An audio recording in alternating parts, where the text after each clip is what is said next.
A luta de uma mãe para dar a vida à filha e depois uma luta de anos para tentar reencontrar esta mesma filha.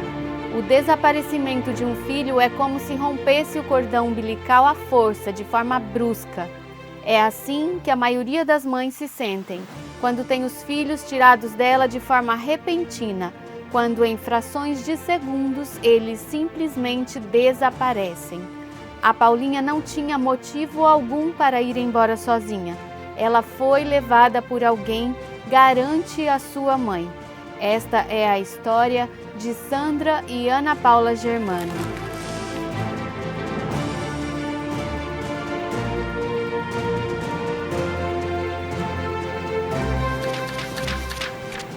Olá pessoal, olá minhas joias, meu nome é Vanusa Araújo, sejam bem-vindos ao canal do YouTube Sala Vermelha. Aqui eu falo sobre casos criminais resolvidos, não resolvidos, sobre pessoas desaparecidas e sobre casos misteriosos. Desde já, eu peço para vocês, deixem o like, comentem, compartilhem, ativem o sininho para que vocês sejam informados assim que os vídeos forem publicados. Dados os recados, vamos para o caso de hoje. Eu conversei com a Sandra, a mãe da Paulinha, durante o tempo que eu estava escrevendo este roteiro. Ela me atualizou sobre as informações que foram veiculadas nesses 15 anos, nesses anos todos. E é por esta mãe, é pela Sandra, que nós vamos começar o caso de hoje. Sandra Moreno Germano deixou de ser cadete da Marinha com 19 anos e casou com Cime Ettore Germano. Tiveram juntos 3 filhos, Júnior, Dayana e Ana Paula. Quando ficou grávida da segunda vez, Sandra ouviu do médico que seria a última gravidez, pois não poderia ter mais filho. Ela tinha um problema muito sério, um tumor que precisava de tratamento. Em hipótese alguma, ela poderia engravidar. Sandra seguiu tomando os medicamentos. Em seguida, mudou com a família para Porto Primavera, no Mato Grosso. O que não poderia aconteceu. Depois de 2 anos, Sandra descobre que está grávida. Seu médico fica muito bravo, pois ela estava com um tumor que crescia muito mais rápido do que a sua gravidez. Ele fala para Sandra que ela precisa fazer um aborto, pois está colocando em risco a própria vida. Sandra diz que não vai tirar o bebê. Como Sandra se recusou a fazer o aborto por indicação médica, o médico chamou a família e expôs a situação e disse que eles teriam que assinar um termo de responsabilidade. Segundo Sandra, o médico foi categórico. Ele disse que ela iria morrer e não iria nem criar o bebê, nem os filhos que ela já tinha, mas ela seguiu com a gravidez. Quando Sandra entrou no 7º mês de gravidez, o médico novamente queria fazer o aborto, porque ele tinha certeza que ela não sobreviveria, mas ela não aceitou.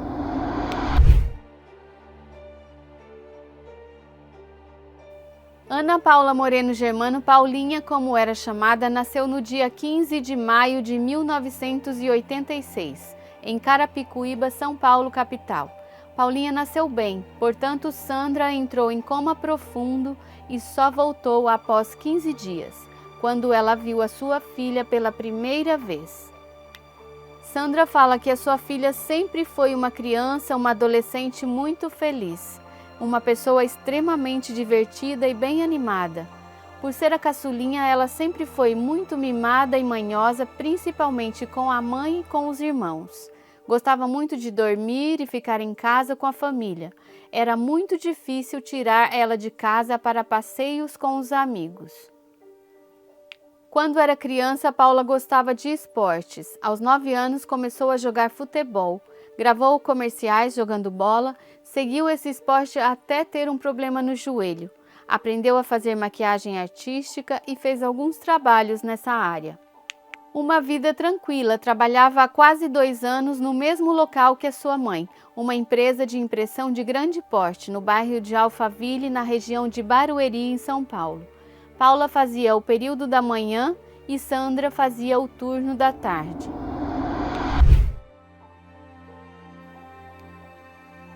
No dia 3 de outubro de 2009, Ana Paula Moreno Germano, com 23 anos, saiu de casa para trabalhar às 5h30 da manhã, Seu horário de entrada era às 6, mas nesse dia ela nunca chegou no local de trabalho. Sandra fala que está revivendo tudo novamente. Abre aspas. A Paulinha já era predestinada na minha vida. A situação que eu vivo hoje com a Paulinha é assim, alguém já quis tirar ela de mim lá atrás. Eu lutei e agora é como se eu estivesse vivendo tudo de novo. Fecha aspas. A mãe fala que naquela manhã a sua filha entrou no seu quarto, pediu o cartão de ônibus da mãe emprestado, perguntou se ela estava bonita, falou que às 14h, após o trabalho, ela iria em uma festa com seu primo Cris. Após isso, ela saiu para sua rotina diária. Sandra conta que não teve absolutamente nada de diferente naquela manhã, nenhum detalhe. Quando a Sandra chegou na empresa para cumprir o seu horário de trabalho na parte da tarde, foi informada que a sua filha não esteve ali em nenhum momento daquele dia. Ela liga para o celular da filha na mesma hora e o telefone estava fora de área. Sandra tem uma ligação muito forte com os seus filhos. Só pela respiração, pelas pisadas, pelo jeito, ela já sabe se eles estão tristes ou bravos. Mesmo distante, às vezes ela sente que eles não estão bem. E neste momento ela sentiu que havia algo de muito errado. Abre aspas, na hora que o telefone da Paulinha caiu na caixa postal, meu chão saiu. Eu senti que arrancaram ela de mim, senti algo muito bruto. Fecha aspas. Sua outra filha, Diana, foi ao encontro da mãe. Juntas elas buscaram os registros para ver se a filha teria utilizado o ônibus. Através do número do cartão, foi possível ver que Paulinha nunca usou esse meio de transporte naquele dia.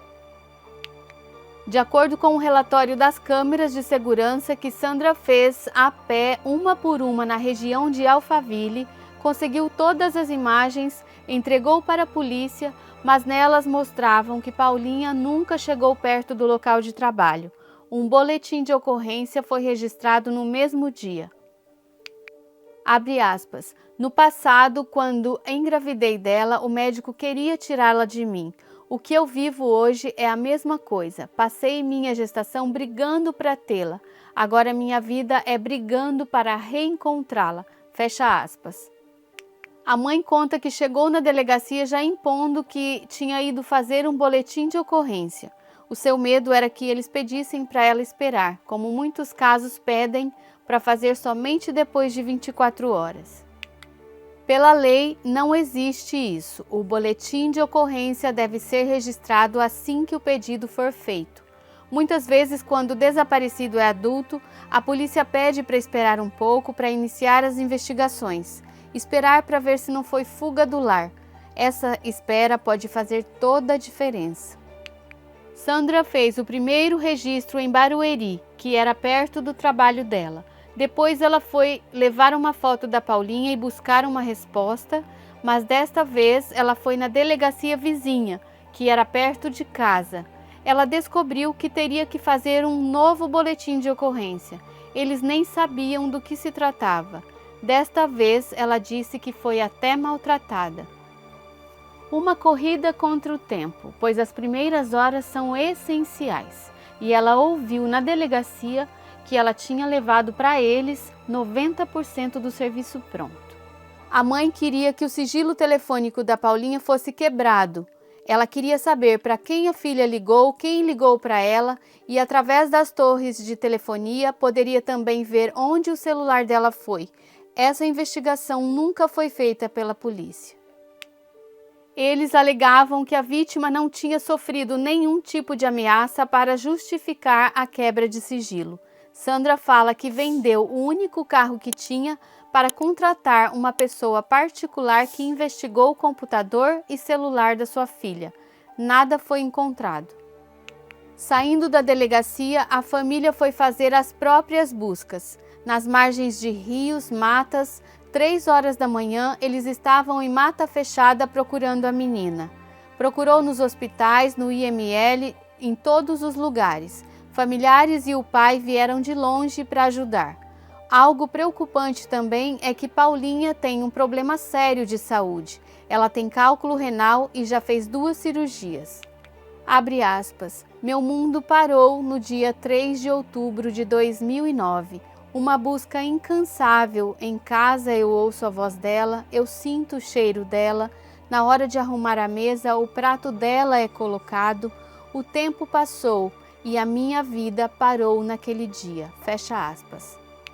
Quando a gente fala sobre pessoas desaparecidas, é muito importante a gente falar de forma bem detalhada, o máximo possível, para que ajude pelo menos um pouquinho na busca. Cada pessoa que fala sobre o assunto, que publica algo sobre a pessoa, com certeza pode acabar ajudando nas investigações. Paulinha tinha 23 anos quando desapareceu em 2009. Na época ela pesava 50 quilos com 1,58 m de altura. Segundo a sua mãe, seu biotipo era de uma menina de 16 anos. Mãos e pés pequenos. Sapato usa número 33, bem longe de um perfil ou estilo mulherão. Sandra fala isso considerando a hipótese de terem pego a menina para algo de exploração de conteúdo adulto, mas ao mesmo tempo ela tem consciência de que não é necessário ter um perfil definido para que esta situação se torne real. Na batalha dessa mãe incansável, ela fala que ela teve uma ajuda muito importante da empresa que trabalhava na época. Eles deram uma semana, foram protelando alguns dias, o mês de outubro, novembro e dezembro de férias, mas depois não tinha mais o que fazer. Ela decidiu pedir a conta para continuar procurando a filha. A mãe acha que a filha não foi embora sozinha, acha que levaram ela. Não consegue entender por que levaram, mas ela acha que pode ter sido tráfico humano. Ela acha que Paulinha está refém de alguém. Abre aspas. Eu sinto que ela está refém de uma ou mais pessoas. Eu vejo a minha filha numa condição de cárcere privado. Alguém levou ela. Paulinha não foi embora sozinha. Tenho certeza que ela foi obrigada a ir. Fecha aspas.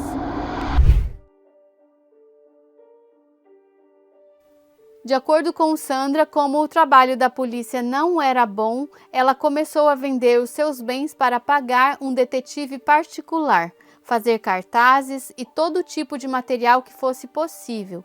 Ela diz que o detetive trabalhou alguns meses e viu o grande esforço que ela estava fazendo para pagá-lo, e ele não tinha nenhuma pista, nenhuma resposta, então não achou justo continuar a investigação. A mãe de Paulinha fala que tudo que ela tinha de bens na época virou dinheiro para procurar a filha. Além do carro, foram vendidos os móveis, sobrando apenas um colchão. E essa situação durou por anos. Sandra fala que as despesas são grandes. Toda vez que ela recebe uma pista, ela vai verificar. Às vezes em outro estado, em outras cidades, e isso tem custos de transporte, hospedagem, alimentação e outras despesas. E ela continua sem renda fixa. Quem ajudou nesses anos todos com aluguel, medicamentos, médicos e outras despesas foram os filhos. Abre aspas, eu não consigo viver sem ajuda de profissionais. Quem paga os meus tratamentos, os meus remédios são os meus filhos, que são mais que filhos, são anjos, eles me ajudam muito, por isso eu estou em pé. Não tive ajuda de nenhum órgão público nesta questão. Fecha aspas.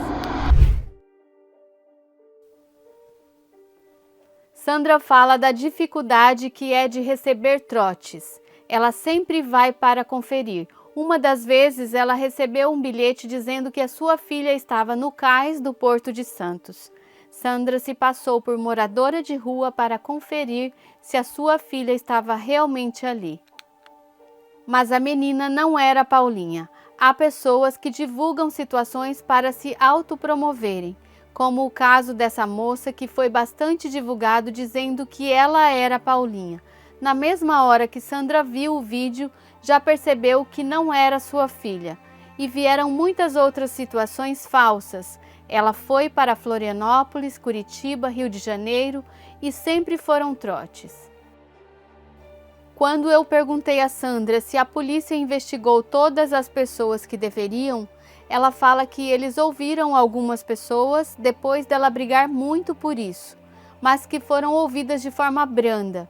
Ela fala que pediu para ouvir os vizinhos, outras pessoas também sugeridas, mas eles nunca interrogaram elas.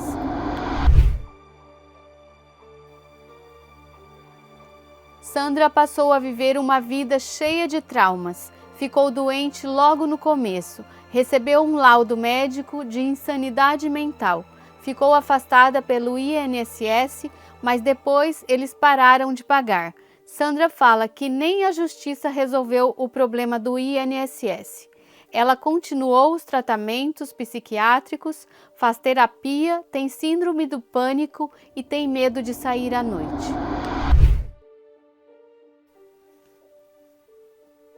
Sandra questiona o poder público em coisas básicas, que ela descobriu que só existe na teoria, como, por exemplo, o boletim de ocorrência não serviu nem para justificar oficialmente o desaparecimento da empresa onde a filha trabalhava. Mesmo desaparecida, Paula foi demitida por justa causa. A família foi informada que o CPF da Paulinha estava sendo utilizado. Sandra ficou surpresa quando foi até a Receita Federal. O delegado perguntou a ela como ela tinha aquelas informações, pois no sistema ele tinha menos do que ela estava apresentando para ele. Abre aspas.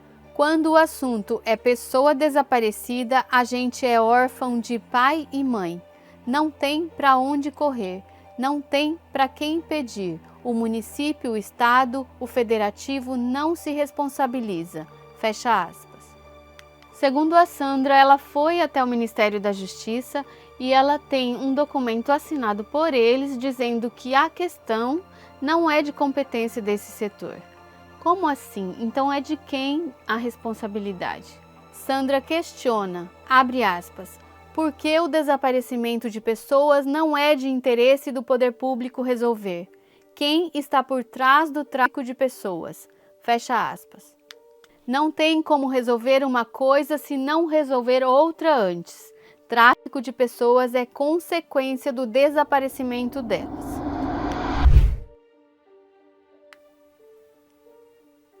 Sandra montou um processo de iniciativa popular para tentar mudar essas leis. Vários deputados já pediram para ela dar o projeto a eles, para que eles possam apresentar, mas ela acredita que se fizer isso, ele vai ser engavetado. Então, ela decidiu que vai lutar para conseguir 1,5 milhão de assinaturas necessárias para apresentar ao Congresso como iniciativa popular.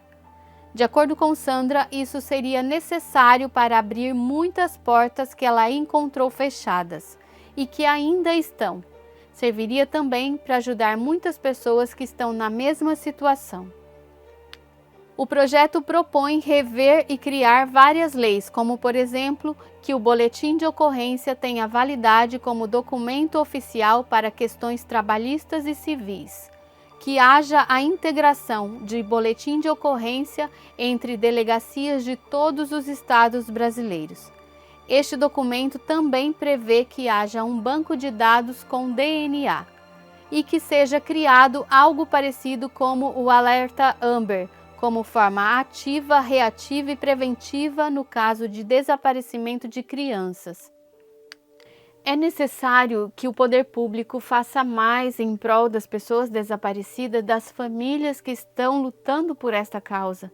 Tem mães e pais morrendo sem reencontrar um filho que desapareceu.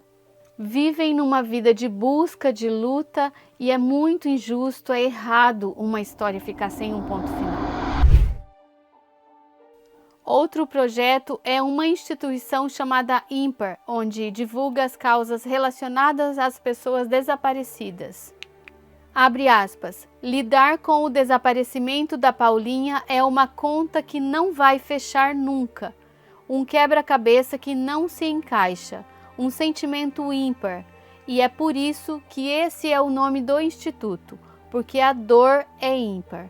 Fecha aspas. O Instituto é para ajudar as famílias com entes queridos desaparecidos. Tem o objetivo de contribuir para a prevenção, intervenção e superação do fenômeno do desaparecimento de pessoas. Em breve, o site do Instituto Ímpar estará no ar novamente.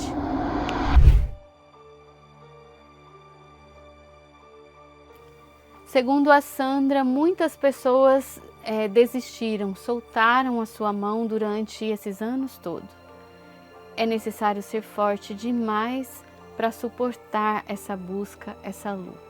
Além de irem perdendo pessoas pelo caminho, os filhos perderam os casamentos. Hoje eles já refizeram e vivem na medida do possível. Isso conforta um pouco o coração da Sandra.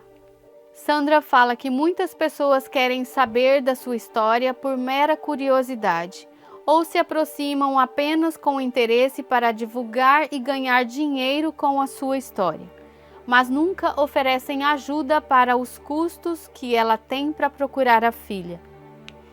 Abre aspas. As pessoas se aproximam com a desculpa de divulgar a imagem da minha filha, quando na verdade ganham muito dinheiro em cima da minha dor. Isso tudo já me deixou enojada e revoltada. Fecha aspas. Hoje, Sandra fala que ela é a mãe da Diana, do Júnior, da Paulinha, vó do Gustavo e militante desta causa, mas que vida pessoal ela não tem mais. Uma progressão para ver como Paulinha estaria mais velha foi realizada a pedido de Sandra. O governo tem um site do Ministério da Justiça e Segurança Pública que auxilia as famílias a encontrarem pessoas desaparecidas. Eu vou deixar o link na descrição desse vídeo. Outra coisa que a Sandra fala bastante também é que lá atrás, quando ela trocava uma entrevista por uma divulgação, isso funcionava muito bem, era muito interessante para ela.